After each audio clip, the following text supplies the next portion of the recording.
Welcome to the Learning Pines YouTube. We hope this video helps. In this video, I will explain how to replace a throttle body. First, gather all your necessary tools like a socket set, screwdrivers, and a new throttle body gasket. Safety is key, so always disconnect the negative battery terminal before starting any work. Then, locate the throttle body, usually found between the air intake hose and the engine manifold. Next, you'll need to carefully disconnect the components attached to the throttle body.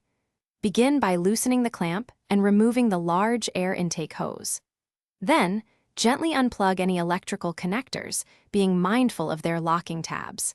If your vehicle has coolant lines running through the throttle body, you'll need to disconnect those as well, preparing for some fluid drainage. Now it's time to remove the old throttle body.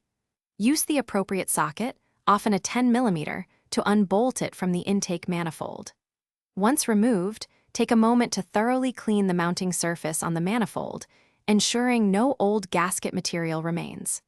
Finally, position the new gasket and carefully install the new throttle body, tightening the bolts to the manufacturer's specifications.